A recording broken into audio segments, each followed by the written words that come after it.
Hello friends, स्वागत है आप सभी का आपके साथ। मैं हूं दिव्या। आज हम बात करेंगे भारत में चीनी सामानों के बॉयकॉट को लेकर। लद्दाख की गलवान घाटी में चीनी सैनिकों के साथ संघर्ष कर रहे भारतीय जवानों की शहादत के खिलाफ बुधवार को भारत के अलग अलग राज्यों में विरोध प्रदर्शन देखा गया। पश्चिम बंगाल के एक मुख्य औद्योगिक शहर सिल्लीगुड़ी में स्थानीय व्यापारियों ने मशहूर हांगकांग मार्केट का नाम बदलने का भी फैसला किया। यही हाल गुजरात के अहमदाबाद शहर का भी रहा। सोशल मीडिया पर एक वीडियो तेजी से वायरल हो रहा है जिसमें जनता चीन की कंपनी के टीवी को तोड़ते दिखाई दे रही है।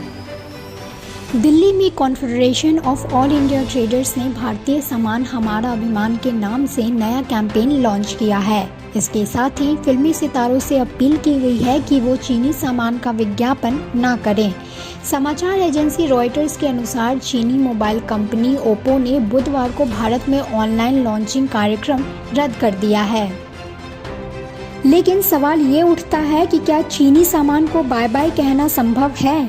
क्या मेड इन चाइना को एक झटके में बाय बाय बोला जा सकता है?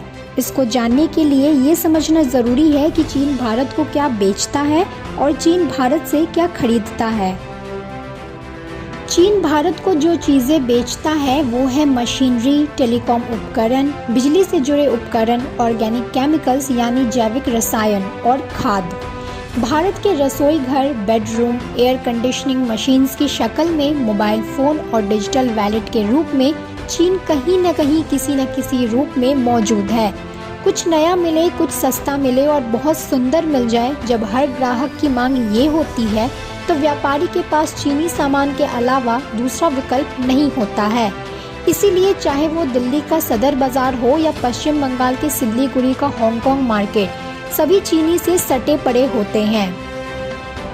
एक सच्चाई ये भी है कि चीनी स्मार्टफोन ओप्पो और श्योमी जैसे ब्रांड्स का भारत में हर 10 में से 8 बिकने वाला स्मार्टफोन है। ऐसे में जब भारतीय मीडिया में केंद्र सरकार के सूत्रों के हवाले से ये खबर चलती है कि BSNL और MTNL को ये आदेश दिया गया है कि 4G के लिए चीनी उपकरणों का इस्तेमाल रोका जाए, तो एक सवाल ये उठता है कि वास्तव में ये कितना संभव है। इसलिए जान लीजिए कि चीन का भारत में निवेश कितना है। चीन ने भारत में 6 अरब डॉलर से भी ज्यादा का प्रत्यक्ष विदेशी निवेश कर रखा है, जबकि पाकिस्तान में उसका निवेश 30 अरब डॉलर से भी ज्यादा का है। मुंबई के विदेशी मामलों के थिंक टैंक गेटवे हाउस ने भारत में ऐसी 75 कंपनियों की पहचान की है जो e-commerce, fintech, media, social media, aggregation service और लॉजिस्टिक्स जैसे सेवाओं में हैं और उनमें चीन का निवेश है। इसकी हालिया रिपोर्ट में जानकारी सामने आई है कि भारत में 30 में से 18 यूनिकॉर्न में चीन की बड़ी हिस्सेदारी है। यूनिकॉर्न एक निजी स्टार्टअप कंपनी को कहते हैं जिसकी कीमत 1 अरब डॉलर है। रिपोर्ट में कहा गया है कि तकनीकी क्षेत्र में निवेश की प्रकृति में चीन ने भारत पर अपना कब्जा जमा लिया है।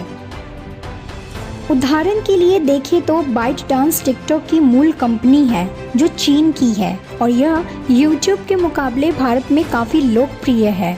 सामरिक चीनी निवेश पर भारत सरकार थोड़ा सतर्क थी।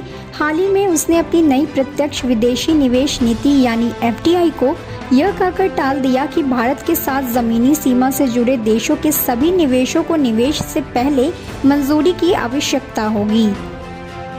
भारत और चीन के बीच कारोबार में किस तरह बढ़ोतरी हुई है, इसका अंदाज़ा इससे लगाया जा सकता है कि इस सदी की शुरुआत यानी साल 2000 में दोनों देशों के बीच का कारोबार केवल 3 अरब डॉलर का था, जो 2008 में बढ़कर 51.8 अरब डॉलर का हो गया।